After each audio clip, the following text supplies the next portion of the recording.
Buenos días con todos.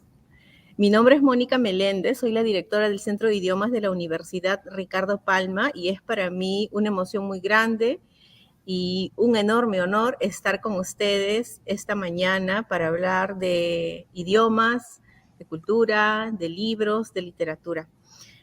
Nosotros como universidad tenemos un lema, una frase que nos identifica y que describe dos partes fundamentales de la cultura, del buen vivir, del bienestar que perseguimos y que creo anhelamos todas las personas que vivimos en el Perú y en el mundo. La cultura y la paz. Promovemos una cultura de paz y queremos que cada persona que forma parte de la comunidad de la Universidad Ricardo Palma la transmita y la viva.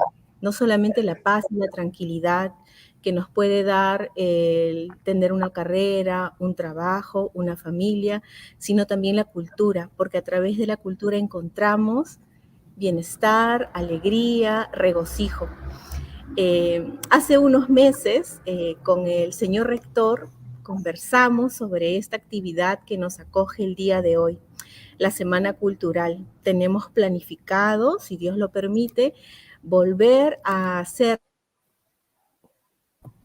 con ustedes presentes en este lugar que nos recibe hoy, que es uno de los espacios más bonitos de la cultura en nuestra ciudad y, por qué no, en el país, el Centro Cultural Corihuas y el Centro Cultural de la Universidad Ricardo Palma.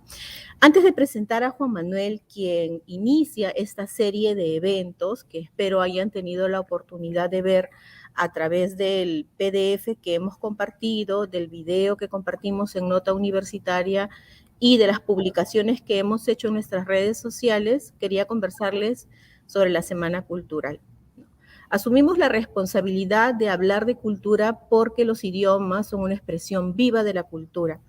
Hace poco veíamos un video TED, ustedes saben, o si no lo saben, siempre lo menciono y lo enfatizo, nuestros cursos de inglés trabajan con videos TED. El material de National Geographic Learning que nosotros utilizamos cuenta en cada unidad con un video TED y estamos muy familiarizados con ellos y a donde vamos alentamos y motivamos a la gente que se nutra de ellos. Hay un video del 2011 de Hernán Casari en español, un escritor, bloguero, editor argentino, que decía lo siguiente: la cultura es la base de la complejidad de la mente humana. La cultura debe ser gratuita y debe estar al alcance de todos. Y esas son, creo, las dos ideas principales que queremos transmitir en esta semana. Nuestras conferencias son gratuitas y queremos empezar con alguien que nos puede alentar a través de la publicación que vamos a hacer en el mes de julio en coordinación con el Fondo Editorial de la Universidad, y a través de su experiencia como profesional de las letras e investigador que transita por el mundo con mucha facilidad y que nos va a explicar cómo hace eso. El escritor e investigador Juan Manuel Chávez inicia con el tema de cultura e identidad. Espero que hayan tenido la oportunidad de ver el abstract, si no brevemente lo menciono. Él nos menciona que la cultura es una cuestión esencial de nuestra especie. Tanto la territorial como la lingüística. En esta conferencia, él va a hacer un recorrido en torno a las implicancias de los desplazamientos humanos. Nosotros hemos visto en este largo periodo de pandemia que podemos incluso transitar por el mundo sin movernos físicamente a través de la virtualidad. Y quisiéramos que sea una idea que se vaya con ustedes al término en nuestra última conferencia, en la que también tendremos la graduación de los alumnos de avanzado de Quechua. Que el aprender las culturas del mundo nos va a permitir disfrutar más del mundo, ser ciudadanos globales más empáticos y, por qué no, transmitir con mayor conocimiento y alegría nuestra cultura propia. Es un honor, tenemos el Biodata, presentarles a Juan Manuel Chávez, quien nos está hablando a las 5 de la tarde, o estoy a las 5:17 desde Barcelona, España. Muchísimas gracias por iniciar esta semana, Juan Manuel. Muchísimas gracias, Mónica Meléndez, y un abrazo muy grande para ti, que ya nos reencontraremos en Lima. Agradecer al señor rector Rodríguez Chávez por confiar en mí y ustedes también para esta Semana Cultural, y a quienes nos acompañan por las redes sociales, ya sean en la capital del Perú o en otras regiones de nuestro país y también fuera de nuestro país.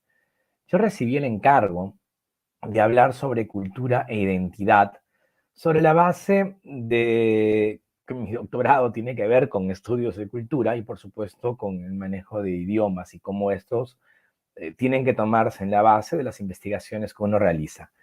Dicho esto, permítame contarles lo siguiente. Cuando ingresé a estudiar literatura en San Marcos, después de abandonar la carrera de Ingeniería Civil en la Universidad Nacional de Ingeniería, tuve la oportunidad de intentar aprender 2 idiomas, que son los 2 primeros intentos idiomáticos de mi vida. El inglés en un instituto y quechua durante un semestre, y uno más en la Universidad de San Marcos, donde seguí literatura. A esos 2 intentos inaugurales de aprender idiomas que se me escapaban completamente de las manos, estuvieron los que intenté o ensayé ya habiendo egresado de la Universidad de San Marcos, licenciado en literatura y siendo docente en una universidad. Ahí se dieron los intentos de aprender francés, porque la primera vez que me invitaron a dictar una conferencia fuera del continente sudamericano era en París, e italiano, porque se estaba publicando en esa lengua la traducción de mis ensayos sobre la capital del Perú. Entonces, un segundo bloque de intento idiomático tiene que ver con el francés y con el italiano. Un tercer intento de aprendizaje idiomático se dio ya muchísimo después, habiéndome mudado de Lima a Barcelona,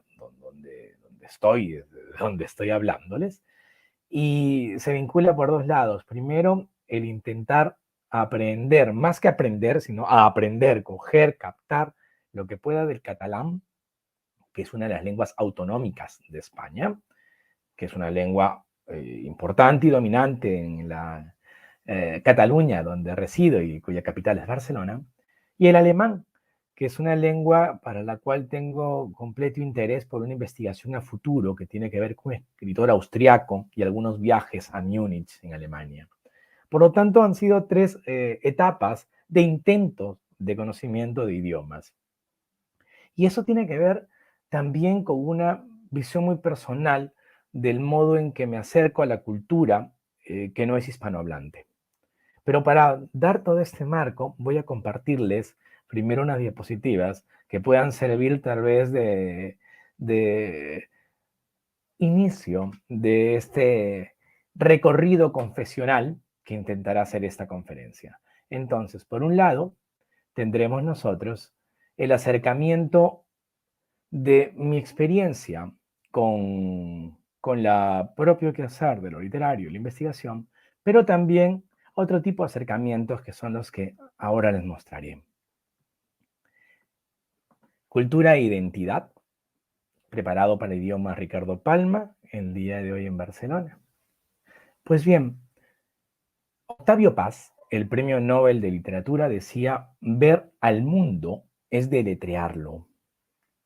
Y a mí me parece fascinante esta idea, en la medida que la experiencia que tenemos con las demás personas, con los demás países, también pasa por el desafío de convertir en palabra, en expresión oral o escrita, lo vivido. Y entonces todo aquello que se capta con los sentidos, como el hecho de ver el planeta, cobra sentido y hace sentido siempre que podamos luego compartirlo con los demás.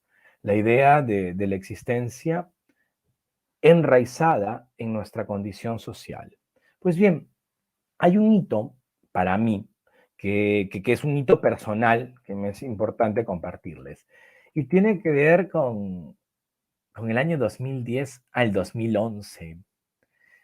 Un tiempo distinto que fue la primera gran temporada viviendo lejos del Perú. Las razones para el viaje a Valencia, España, era seguir estudios de maestría. El máster estaba vinculado a derechos humanos, paz y desarrollo sostenible.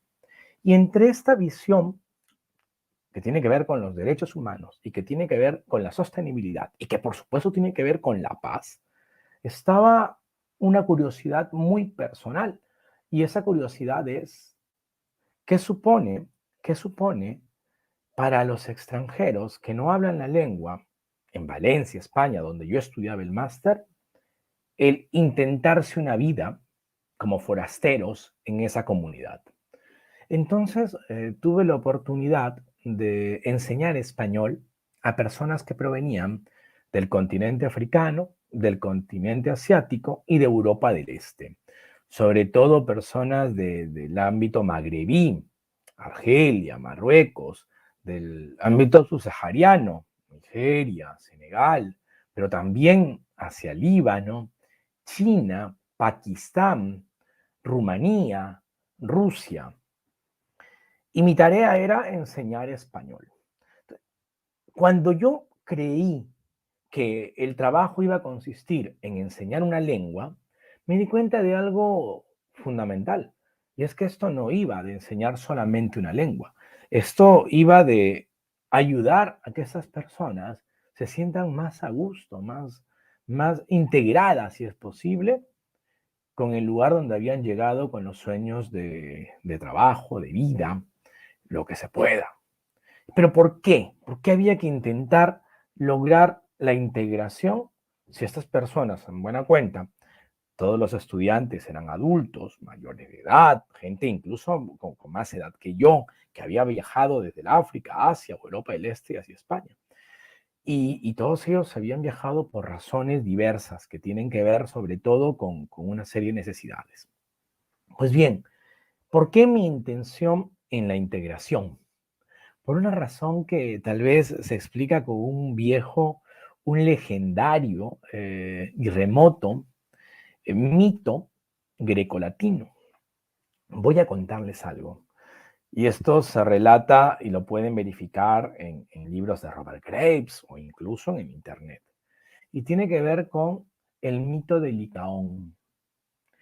Licaón es el nombre de un legendario rey griego que lleva muy bien su dominio y potestad en Arcadia, el territorio donde él ha ayudado a que sean los ciudadanos más cultos, más piadosos.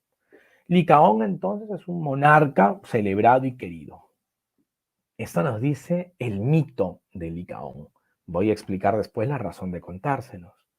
Pues bien, Licaón era tan piadoso que incluso creía que era importante llevar adelante sacrificios humanos para también congraciarse no solamente entre las personas, sino también con el dios Zeus en palabras griegas y Júpiter en visión romana.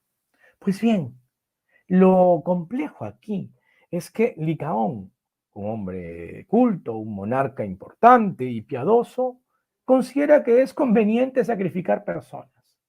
Pero por supuesto que no va a sacrificar a los ciudadanos de Arcadia, no va a ir en contra de la polis que él administra. Entonces los sacrificios humanos que decide llevar adelante, según el mito que estoy contando, es con los extranjeros. Y entonces Licaón comienza a sacrificar extranjeros para congraciarse siempre con el dios. Júpiter según los romanos, Zeus según los griegos. Y entonces van muriendo extranjeros que pasan por Arcadia. Y esto, por supuesto, enardece y preocupa a Júpiter, que se esté matando personas específicamente porque no son de los nuestros, por el matar al otro, para congraciarse con él. Y entonces Júpiter baja de las alturas y, cual extranjero y disfrazado como tal, recorre el palacio de Licaón y es capturado. Y va a ser sacrificado después de haber sido alimentado por Licaón. Y es ahí cuando está el momento de tensión, y por eso les muestro este cuadro de Pedro Pablo Rubens, que intenta graficar el momento en el cual Júpiter se revela a Licaón y dice, yo soy el dios por el cual estás matando extranjeros. Y lo que hace Júpiter es castigar a Licaón convirtiéndolo en un animal. Lo besnamente, lo convierte en un carnívoro que a fin de cuentas ya lo era en cierto modo simbólico. El castigo que Júpiter le da a Licaón es no solamente por los sacrificios humanos, sino por lo específico de matar extranjeros. ¿Por qué? Porque Licaón estaba rompiendo una regla tácita del mundo griego, del mundo mediterráneo, la hospitalidad. Licaón estaba matando extranjeros y eso es cualquier cosa menos ser hospitalario. Entonces, cuando yo emprendo la enseñanza de español como lengua extranjera en Valencia, una ciudad del Mediterráneo, a la cual llegan, como en Barcelona, donde vivo, una importante cantidad de extranjeros, tanto de Centroamérica como de Sudamérica y del África y del Asia, una norma pasaba por mi cabeza y tiene que ver con esta actitud de apertura frente al foráneo, porque yo también lo era, yo también lo soy, solo que estos forasteros, estos extranjeros, además estaban signados por una dificultad, no manejaban la lengua del lugar al cual habían llegado. Esto que les cuento, que les confío, es una base para mí importante y tiene que ver con cómo asumimos nuestro trabajo con el idioma. Para mí, la enseñanza entonces del español era, sobre todo y ante todo, una enseñanza que tiene que ver, que está vinculada con las cuestiones de el fondo cultural. Dicho esto, yo quiero dejar muy en claro algunos vocablos que tienen que ver con los términos que abarca esta conferencia, pero que también son parte de todo el debate mediático que hay en torno a las lenguas, la cultura, la identidad. Habíamos conocido a Licaón. Pues bien, además de este relato que he justificado, quiero dejar algunas cuestiones de base. Terminología esencial cuando hablamos del movimiento de personas. Hay personas que se mueven sencillamente por una opción voluntaria y hay quienes se ven forzados a movilizarse. Quienes se movilizan dentro de las fronteras de su país son los llamados migrantes internos. En cambio, aquellos que atraviesan fronteras son los migrantes externos. Eso lo tenemos muy claro. Me importa un vocablo más todavía, y es esa movilidad humana que se hace por razones forzadas. Los que se mueven por razones forzadas dentro, dentro de un mismo territorio son los llamados desplazados internos. Es más propio el vocablo desplazados que migrantes. Y quienes lo hacen de forma transfronteriza son los desplazados externos. Y algunos, además de desplazados externos, son personas refugiadas. ¿Qué implica esto? Esto es un panorama que para mí es importante establecer. Porque cuando yo enseñaba español para extranjeros entre el año 2010 y el 2011, no en nuestro país, sino en España, en una ciudad mediterránea marcada por la hospitalidad, que es Valencia, pues yo tenía que tener en cuenta que había algunas personas que estaban en mi aula, adultos venidos del África, Asia, Europa del Este, incluso alguna vez alguien de Portugal. Pues bien, venían, posiblemente habían llegado a España de manera voluntaria. Habían decidido migrar fuera de sus fronteras, ser migrantes externos, porque sencillamente tenían una ambición positiva de una mejora económica, tal vez anhelos de estudio, razones incluso de, siendo mujeres, de alejarse tal vez de una cosmovisión un poco más patriarcal y machista, esperando que en Europa haya mayores oportunidades para ellas. Estas son las migraciones voluntarias, pero también son las migraciones forzadas las que más conmueven. Y yo recuerdo estudiantes míos de Ruanda, cuya migración era producto de un desplazamiento externo y algunos en carácter de refugiados. El desplazado, quien hace movimiento forzado, es aquel que huye posiblemente de la violencia, de una guerra civil, de una persecución política, o quizá también, y eso es fundamental, huye de un impacto medioambiental. Hay quienes tienen que verse forzados a dejar su país porque sencillamente ya no solamente es la crisis económica, ya no solamente son aspectos de violencia o de machismo, en el caso de algunas mujeres, ya no solamente son aspectos sanitarios o de salud o sociales. Hay algunos porque sencillamente su entorno ecológico, el ambiente, se va deteriorando tanto que ya es invivible permanecer allí. Y entonces hacen un desplazamiento interno y luego externo. Y hay algunos que son gente que viaja porque la crisis ambiental es intempestiva, un terremoto, la erupción de un volcán, un maremoto, y hay que huir. Esos son desplazamientos forzados de carácter ambiental, pero menos fáciles de manejar. Ya hay quienes sencillamente buscan refugio, porque su vida corre peligro. Todo este es el universo del migrante. Ya sea el migrante con la palabra dicha, voluntario, o el desplazado por cuestiones forzadas. Y esto marca el ritmo del mundo. Quiero que ustedes sepan que en el año 2022 tenemos muy poca información, pero porque llevamos solo enero, pero si nos remitimos al 2021, los desplazamientos de personas, el movimiento de personas de carácter voluntario forzado es elevadísimo a pesar de los confinamientos por la pandemia. ¿Y por qué nos tenemos que mover tanto las personas? Primero, por una razón muy simple. La población del planeta se elevó tremendamente. Quiero que noten cómo la población del planeta Tierra tenía una progresión aritmética bastante razonable entre el año 1700 y 1950, después de la Segunda Guerra Mundial. Poco más de 2 millones, 2.000 millones de personas. Pero quiero que noten cómo desde 1950 hasta el año 2000 y hasta el presente, nuestro 2020, ya estos números se han triplicado. De 1950 al 2000 ya se habían duplicado y ahora están triplicados a la fecha. Es tan elevada la población del planeta, es tan elevada que simple y llanamente hay personas que tienen que verse en la necesidad de buscarse la vida en otro lado. Y eso es pan de cada día.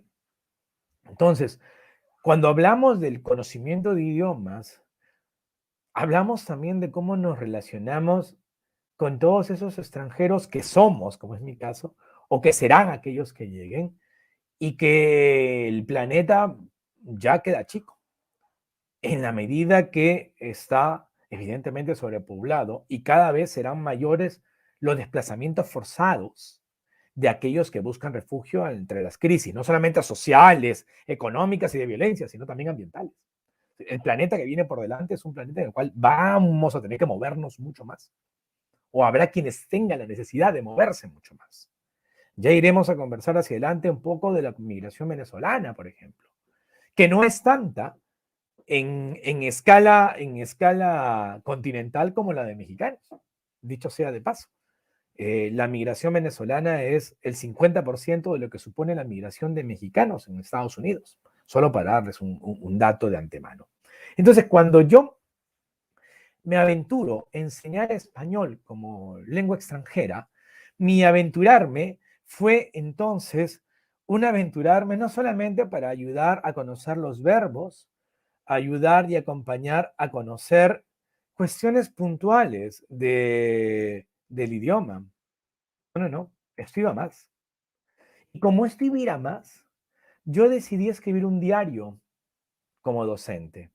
Después de cada clase, páginas en las cuales abordaba cuán esencial es el aprendizaje de un idioma para estos no hispanohablantes que estaban en riesgo de exclusión porque muchos de ellos no tenían documentación en regla y la imposibilidad de encontrar un trabajo formal o continuar estudios escolares y superiores.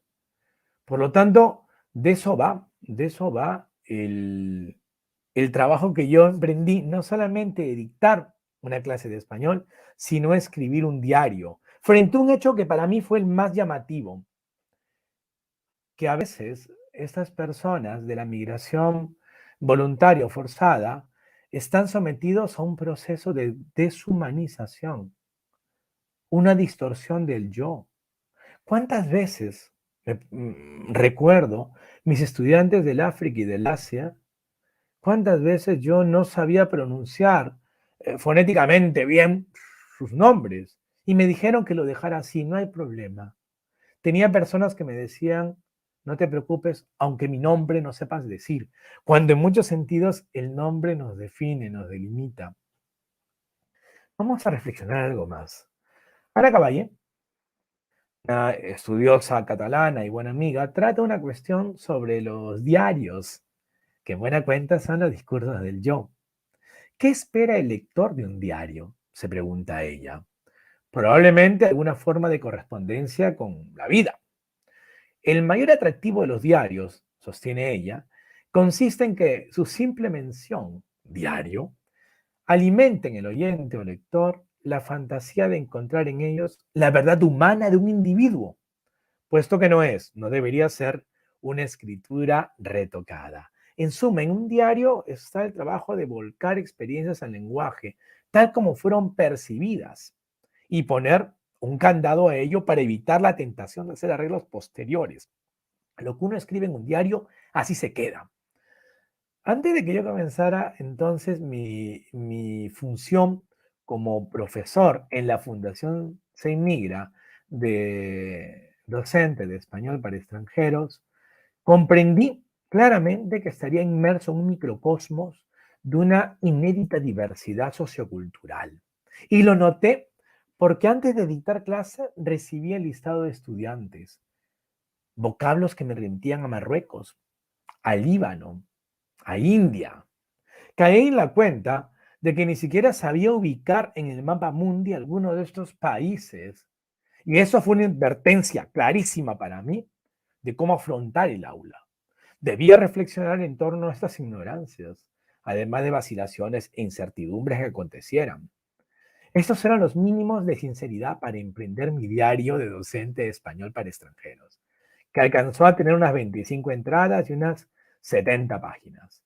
El diario, entonces, aquel diario, concebido a partir de las lecciones de español para extranjeros en la Fundación Se Migra de Valencia, España, seguía la finalidad de centrar mis análisis en la narración y la descripción de las situaciones con los estudiantes. Así, más allá de los debates pedagógicos de la enseñanza o la pertinencia de los materiales de uso para, para las sesiones, estaba la puesta en valor de la vivencia propia, en el contexto de las vivencias ajenas, en ese laboratorio lo múltiple que es un aula. Por ejemplo, una mañana tocaba abordar el acontecimiento de los números de varias cifras, de 4 o 5. Entonces escribí cantidades en la pizarra y las repartí a la clase para que fueran multiplicadas por otras cantidades al azar, a fin de que uno a uno de los estudiantes mencionase los resultados. Así fue, o casi. El estudiante de Nigeria que mejor pronunciaba el idioma en el proceso de aprendizaje no terminaba de hacer su operación matemática de multiplicación. Él estaba ubicado en el extremo del grupo, que hacía una semicircunferencia en el salón, lo recuerdo así. Sería él el último en hablar y no daba con un total que mencionar. Mi entusiasmo por introducir un concepto matemático en una clase de idiomas estaba por exponer la carencia formativa de un alumno adulto mayor que yo ante sus compañeros. Matthew habría seguido estudios escolares o terminado siquiera los primarios. Venía de un territorio devastado por la guerra. Al instante me acerqué yo a su cuaderno y escribí un número complejo con la invitación a que lo leyera. Lo hizo, y bastante bien, porque lo que él sabía hacer era pronunciar mejor que nadie el español en el nivel en que estaba él y sus compañeros. Esta situación, relatada en mi diario, permitió una serie de consideraciones en torno al etnocentrismo con que interpretamos a los demás. Obviaba que mi derecho a la educación en el Perú y mi oportunidad para seguir hasta el posgrado, como han sido mis opciones y mi suerte, era a su vez un privilegio esquivo para gente con la cual interactuaba. Para quienes hemos tenido la oportunidad de ver mundo y confrontarnos idiomáticamente, pues sucede también que incluso el no pronunciar claramente una lengua ajena puede ser percibido por el interlocutor no como desconocimiento del idioma, sino con alguien que tiene menos luces intelectuales. Alguien que pronuncia mal una lengua es percibido como menos inteligente por vocalizar incorrectamente, lo cual es increíble, inadmisible, pero sucede. Entonces, frente a mi vivencia en las aulas de Valencia, España, donde enseñaba español para extranjeros, yo no quiero dejar de evocar a mi padre. Él, que nació en la provincia de Salendín, en las alturas de los Andes y a 1000 kilómetros de distancia de la capital del Perú, solo tuvo permitido, por ejemplo, seguir en el colegio hasta segundo de primaria. Y lo conecto pensando en Matthew. De acuerdo con mi abuelo, un campesino solo necesitaba lo básico para leer y escribir. A los 15 años, mi padre se reveló al suyo para continuar sus estudios. Dejó la casa familiar con la complicidad de su madre, mi abuela, y partió a Lima, donde retomó su instrucción básica en el turno nocturno. Si Matthew era un inmigrante que cruzó fronteras desde Nigeria y surcó un mar como el Mediterráneo, el mar de la hospitalidad, con la ilusión de un futuro mejor, mi padre emprendió a escala una proeza equiparable.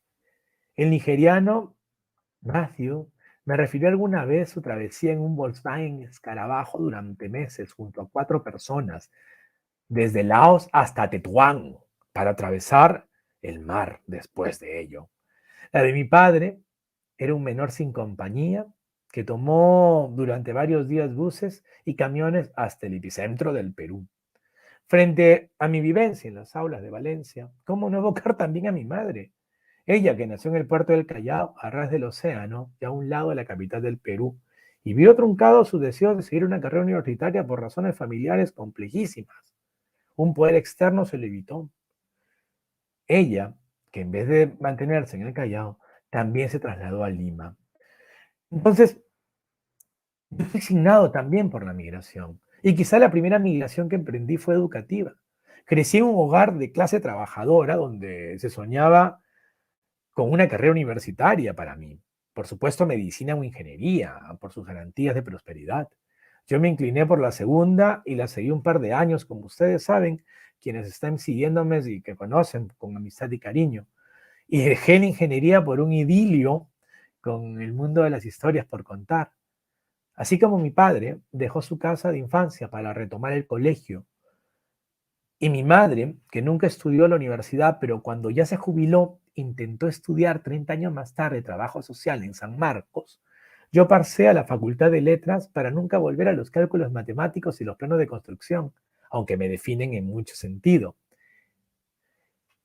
Mi determinación por el estudio está marcado por mis padres. Entonces, todo esto, ¿por qué lo digo? Porque aquí estamos cruzando migración, identidad, visión de mundo, cultura.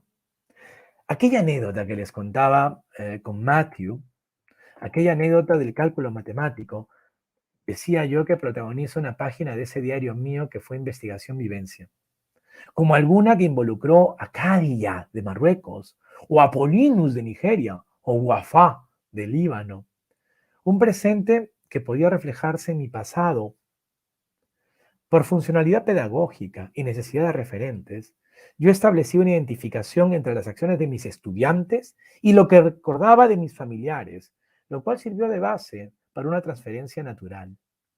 El orgullo y el afecto de mis padres y por mis padres, migrantes, Lo trasladé a mis estudiantes, migrantes. Este paso tan sentimental como memorístico condiciona mi visión. Yo tengo una visión del mundo condicionada. De antemano pienso lo mejor de alguien que ha migrado, alguien que se ha arriesgado, voluntario, forzadamente, a dejar su patria. Y entonces yo suelo estudiar casos de esta naturaleza. Deposito en los migrantes, entonces, en tanto colectividad, una serie de atributos que supera cualquier defecto que puede encontrar en el individuo concreto. Pienso en la migración como la consecuencia de una desigualdad en el mundo. Personas de países pobres o empobrecidos vislumbran algún tipo de prosperidad con instalarse en un país rico o por lo menos menos pobre. Una incursión por lo general de sur a norte, aunque en América Latina suele ser no de ese modo, de sur a norte. Si bien México va hacia Estados Unidos, Venezuela en el presente va hacia Perú y Colombia. Los peruanos nos íbamos a Chile, Argentina, etc. El hecho está que en estas rutas sur-norte, norte-sur, parece generarse enfrentamiento de humano contra humano. Humano contra administraciones y leyes, humano contra armas y los riesgos que van de la exclusión e incluso la muerte del extranjero. De entrada, los migrantes representan entonces para mí las virtudes de ciertas formas de imaginación y el ensoñamiento del futuro. Y a esto se suman condiciones de arrojo, flexibilidad, tenacidad, ánimo. ¿Por qué menciono todo esto? ¿Por qué menciono todo esto? Porque estas reflexiones formaron parte de aquel diario que yo preparé y que yo escribí y que al final encontraron un camino que a mí me dejó muy, muy feliz, muy alegre y muy sorprendido. Y es que con el paso del tiempo, con el paso del tiempo, con el paso de los años, pues ocurre algo que quiero compartirles claramente.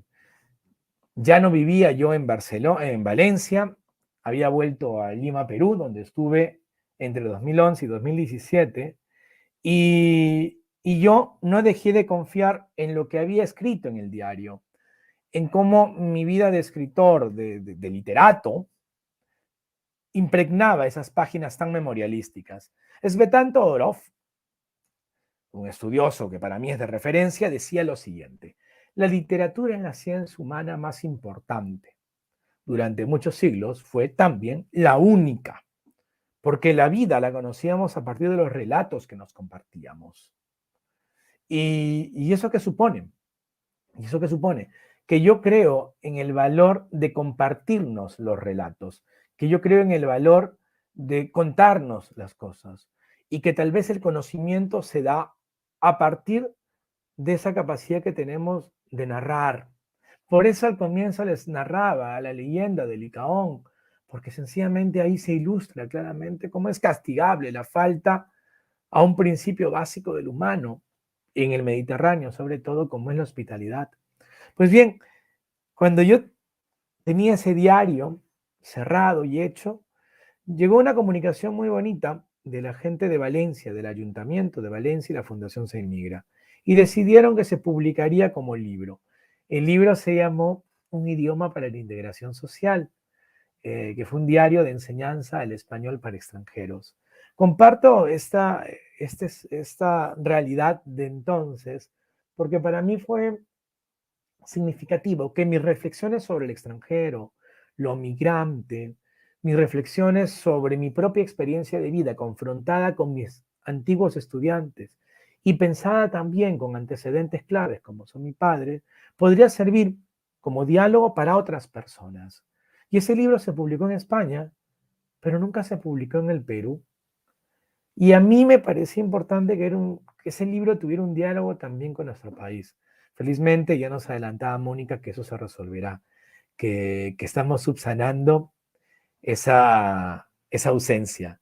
Dicho esto, yo quiero no dejar pasar un recuerdo más que viene a mostrar una de esas complejidades que tiene también lo lingüístico y lo idiomático entre mis estudiantes que aprendían el español con las dificultades que yo mismo tenía como docente para esta lengua. Tenía personas que obviamente hablaban inglés, los nigerianos hablaban inglés, Tenía personas que obviamente hablaban francés, las marroquíes y las argelinas hablaban francés, pero además los nigerianos habían aprendido francés, dos de ellos, Okechukwu y también Polinos, porque habían vivido varios años en Francia. Y algunos ya tenían manejado también el portugués por la ambición de ir a otro país. Es decir, la manera en que estaban dispuestos a, a cruzar fronteras también idiomáticas como una forma de perseguir su futuro. Y hablando de emigrar, les cuento que la primera vez que salí del Perú fue sin mis padres y yo no tenía mayoría de edad. Un mes atrás había terminado el colegio y me iba a la Argentina para la boda de mi primo que creció allá. Fue una aventura en bus que tardó 4 días desde Lima a Buenos Aires en compañía de otro primo. Somos una familia ramificada e inmensa. Estaba a 1200 kilómetros de casa cuando debíamos cruzar una de las tres fronteras de nuestro itinerario, en este camino de ir de Perú a Argentina pasando por Chile, la frontera que separa Tacna de Arica. Una experiencia horrorosa, debo confesarles. El trato de las autoridades migratorias y policiales fue hosco, áspero e incluso desdeñoso. Recuerdo que los carabineros eran particularmente amenazantes. Yo tenía 17 años y eso me infundió temor. Estuve ante una ventanilla con miedo y sobrellevé los tanteos sobre las razones de mi viaje y lo sobrellevé asustado. Me preguntaron por la cantidad de dinero que cargaba. E inconformes con mi respuesta exigieron que mostrara mis billetes. Forzado a exhibir la poquedad de mis ahorros, sentí que hacían un surco en mi intimidad al juzgar la plata que tenía. Era el año 1993, después de la epidemia de cólera, la caída del líder de Sendero Luminoso, el mes Guzmán, y el cierre del Parlamento por Alberto Fujimori. Toda esa ruina nacional parecía justificar el trato ruinoso que recibí como extranjero, igual que tantos otros compatriotas que estábamos ahí. Desde entonces, mi pasaporte de color guinda del Perú está conectado a esa impresión juvenil que caló hasta dejarme una sensación que regresa cuando cruzo fronteras de países muy remotos y de lenguas que ignoro. Es una forma de ciudadanía del miedo, porque ser ciudadano no es lo mismo para todos. No es lo mismo para todos. Por ejemplo, yo creo que estudio alemán porque sentía mucho miedo cuando pasaba una frontera alemana en un vuelo. Y la única forma de librarme del miedo es el conocimiento. Y amo y valoro tanto el conocimiento que tal vez adquiriéndolo poco a poco, puedo gestionar mejor mi temor. Ya todos sabemos esto, el valiente no es el que está exento de temor, sino aquel que con miedo actúa. Y quizá mi intento de aprendizaje de cada idioma es evitarme la fea sensación de tener miedo. Tan simple como eso. Dicho esto, dicho esto, podrán comprender claramente las razones por las cuales yo valoro mucho el aprendizaje de los idiomas. No solo porque uno puede darse el gusto de leer en lengua original un libro o disfrutar una película sin tener que leer subtítulos. No, no, no, no, no es solo eso.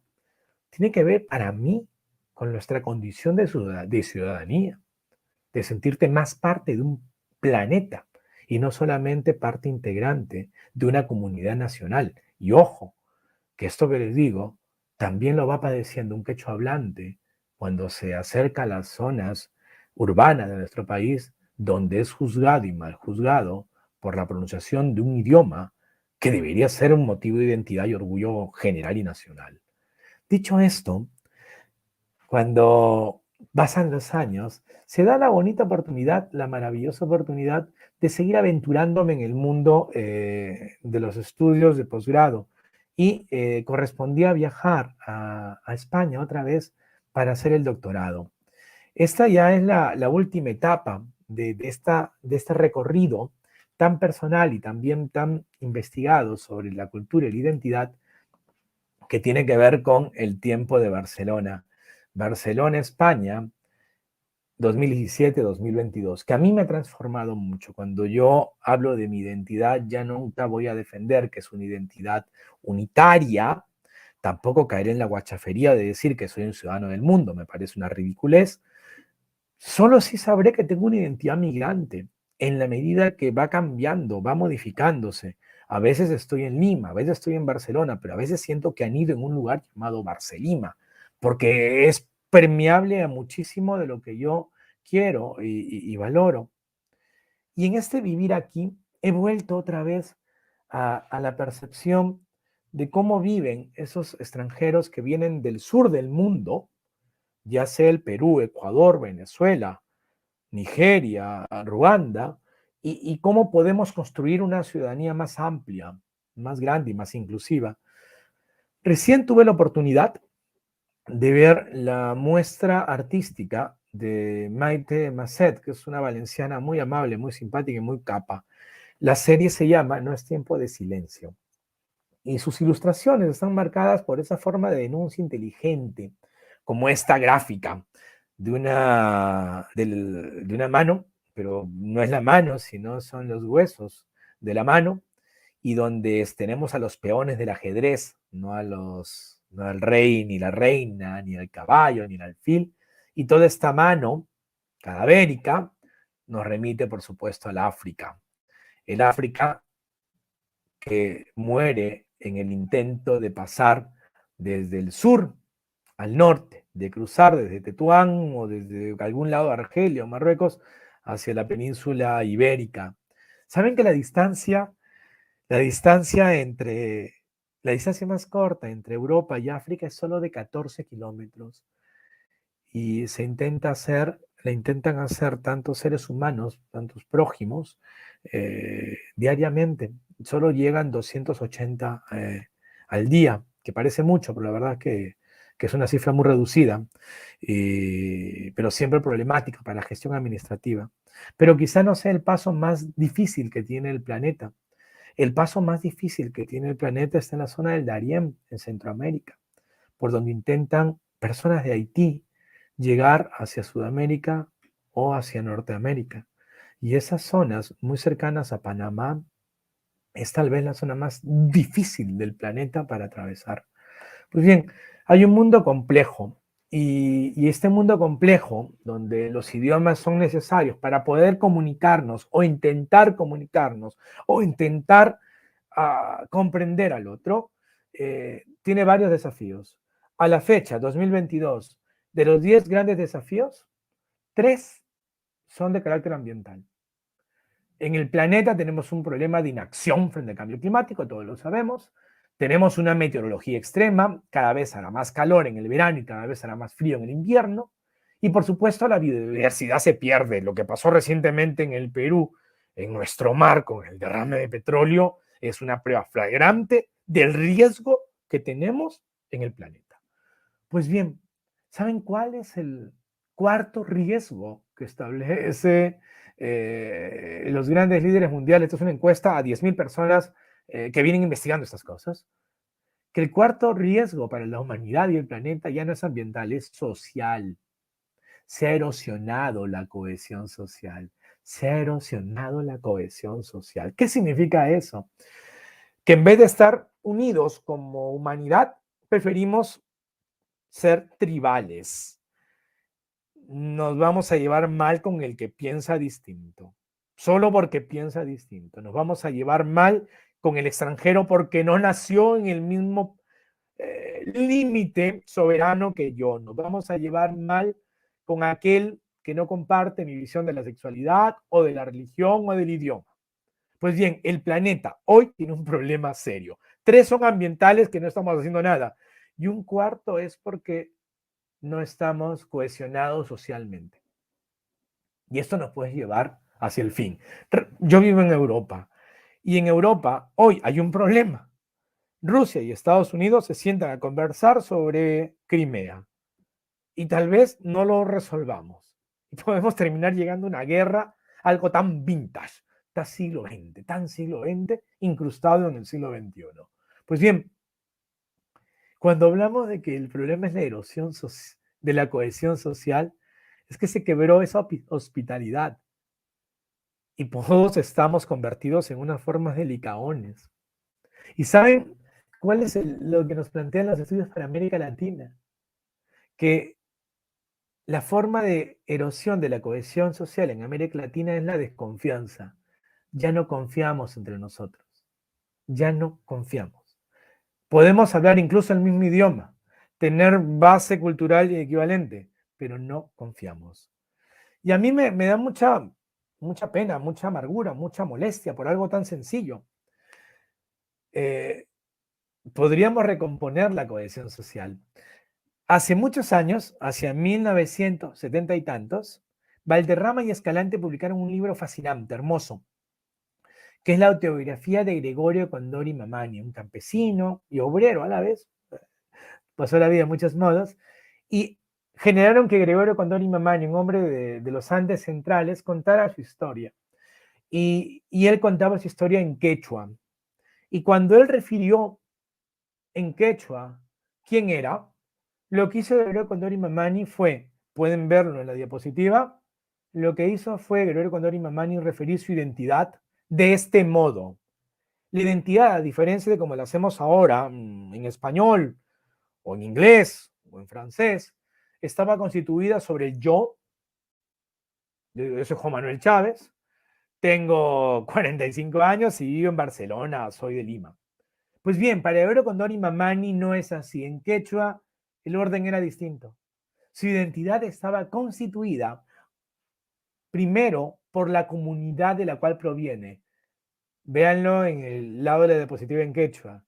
Proviene de Acopía. Es de Acopía. Y además tiene la edad de 40 años. O sea, 40 años, 4 décadas vinculado a su comunidad. Después dice su nombre. ¿Qué significa esto? Que hubo un tiempo en nuestra visión marcada por el mundo andino, quechua en este caso, hubo un tiempo en que sencillamente, nosotros podríamos construir nuestra identidad no desde el yo, sino desde el nosotros, el colectivo. Y luego el tiempo que tenemos en esa comunidad.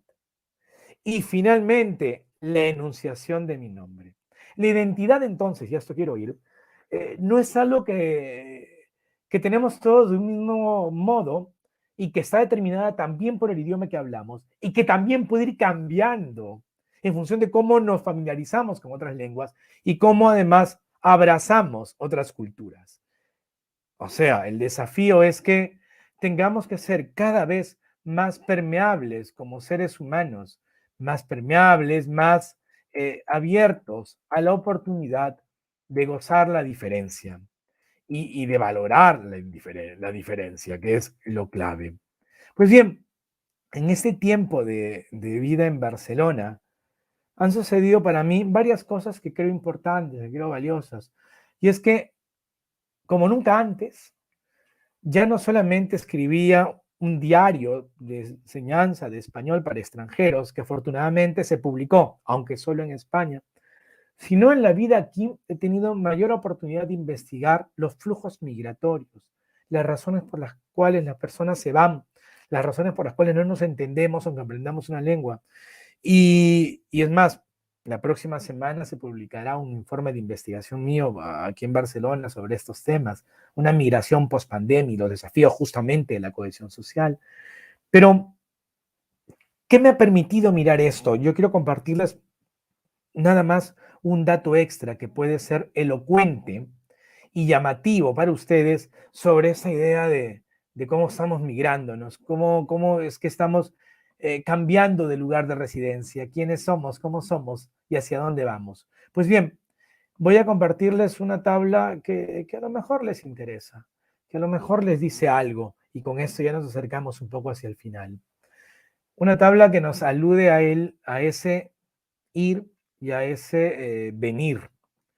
Los flujos migratorios en Sudamérica, solamente Sudamérica, el 2020 han sido así. Quienes se han ido de Argentina son la mitad de los que han llegado a la Argentina. Esto es un número inmenso. Los que se han ido de Brasil y los que han llegado a Brasil. Se han ido de Brasil 800.000 personas más de las que han llegado.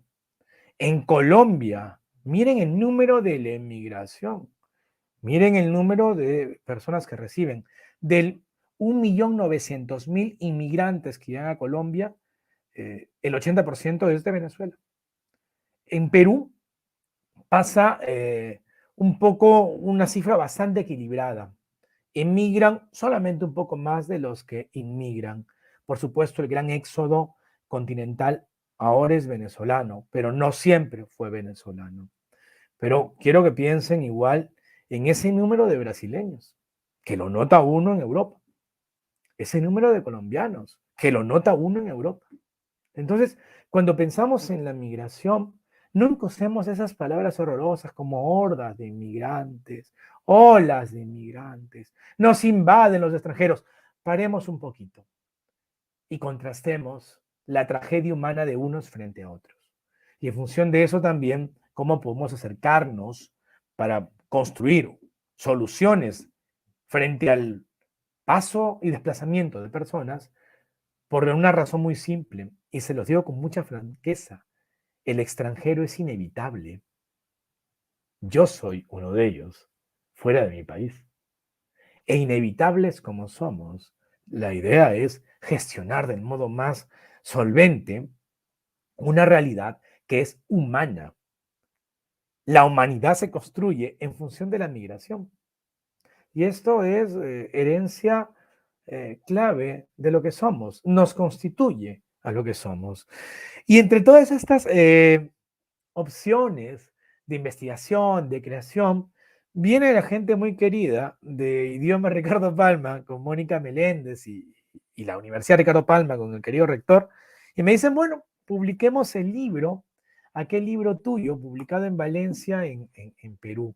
Me han hecho llegar una portada todavía preliminar, pero una de las razones bonitas de compartir esta conferencia con ustedes era celebrar que aquel diálogo que inicié con una publicación lejos del Perú y que se remitía a un diario de ser profesor de español para extranjeros, hoy por hoy, también tiene una oportunidad hermosa, fascinante, de entrar a aportar a la comunidad peruana.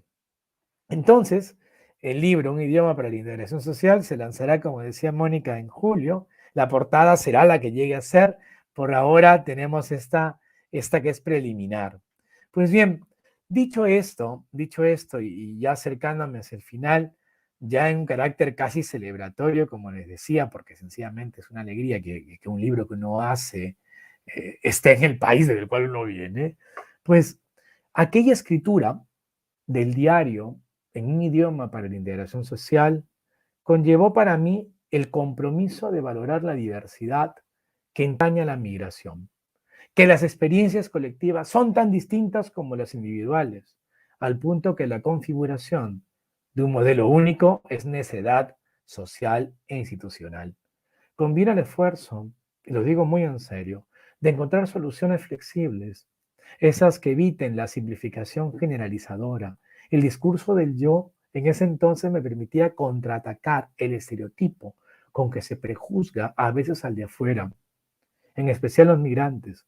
A diferencia del foráneo de paso que interactúa en los marcos del turismo, estamos los otros, los que intentamos aportar, crear y brindar conocimiento, como ha sido hoy mi opción de este mediodía de Lima y esta noche casi de Barcelona. Muchas gracias. Muchas gracias, Juan Manuel. Nos hemos conmovido con muchas partes de tu presentación, disertación sobre diversos aspectos, integridad, ciudadanía. Estamos presentando el libro. Queremos que más personas sigan aprendiendo a través de tu experiencia, como lo han hecho el día de hoy, en esta corta hora en la que nos has brindado un panorama de cómo un peruano, tú estudiante universitario, ha tenido experiencias que lo han nutrido en diferentes partes del mundo. y pienso que esa es una de las armas principales que tenemos nosotros para movilizarnos con confianza, conocer esos idiomas y tener una actitud amable y acogedora hacia las culturas en las que nos vamos a desarrollar, ¿no?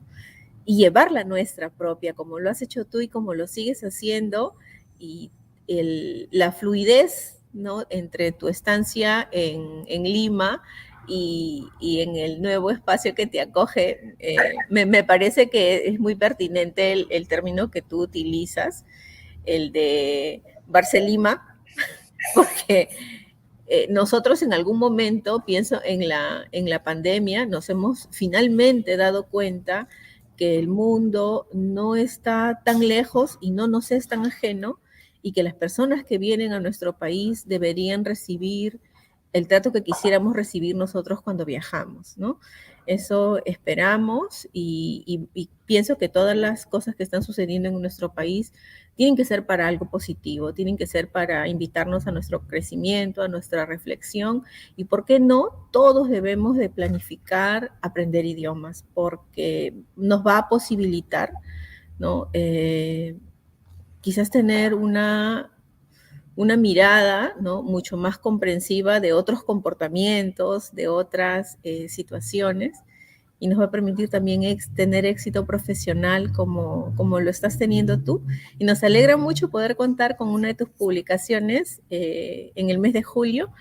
No sé cómo vamos a desarrollar las actividades. Soñamos con la presencialidad total, Sí. ¿no? Dios mediante, ojalá que se concrete pronto, ¿no? Y que podamos retomar y hacer de nuestra ciudad Lima una más amable en todos los sentidos, ¿no? Con más espacios verdes, con personas más amables, que de verdad este encierro nos haya permitido crecer.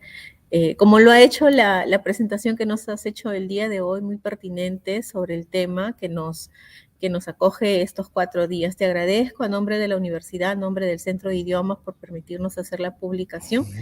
Y yo me quedo acá con las personas que nos están acompañando por el live streaming para hablar de idiomas y para hablar de nuestro préstamo de libros, que estamos nosotros convencidos que va a ser también una herramienta que nos va a permitir conocer y comprender las culturas del mundo.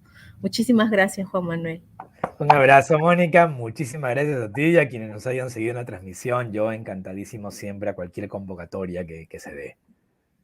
Muy amable de tu parte. Muchas A ti, gracias. a ti.